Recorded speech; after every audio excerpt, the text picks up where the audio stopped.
I felt bad. I felt invasive. I felt possessive, but I couldn't stop. The videos gradually kept getting darker and more strange. In some of the footage, she would walk around her dorm covering the mirrors with white towels. She would also film herself painting. It was the same portrait of the same person in every video, but with minor tweaks. There were times I questioned if any of this was even real. There were times it got disturbing. In one piece of footage, she grabbed her curls and stretched them behind her head as far as she could before pinning the skin in place with tacks. My stomach turned as she forcefully inserted the sharp needles into her head, her hands shaking aggressively. I questioned whether I should contact the police, or whether this was all just some sick prank. I kept watching anyway. At this point, there were now dozens of portraits scattered throughout her room. I watched while she crawled around, looking through them frantically, like she was searching for an image that didn't exist. She started yelling. I tried to make out what she was saying. Until that was it. The video had ended. I tried to click to the next piece of footage, but that was the last one.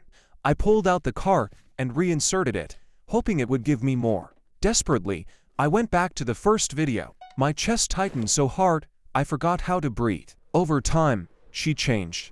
Not in a gradual way, not in a natural way. Even early on, there were faint markings on her face, measurements for something. Her teeth became straighter, too straight, sharper. Her cheeks sunk into her skull, folding over one another while she forced a smile. I wanted more. This couldn't be the end.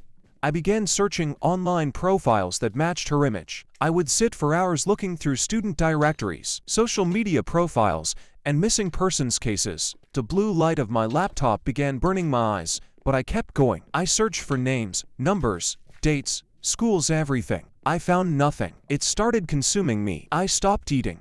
I forgot about my family. I forgot about my store. I had to find this girl. I noticed my appearance in the reflection of the shop window. I was paler. My cheeks were sharper, sinking into my face like her sad. I could even see blue veins peeking through my forehead. My eyes seemed deeper into my skull. My body was gray. A familiar gray. It doesn't matter. It was all probably just in my head. I needed to focus on finding her. I was sitting in my room. I stood the old camera on my desk. The blonde wig sat awkwardly on my head. Not perfect, but close enough. My name is... I paused for a moment. What was my name again? I heard a faint call from upstairs. It was my wife. I ignored her. Anyway, I said to the camera. The red recording light blinked almost like it was in sync with my heartbeat. Today was my first day of medical school.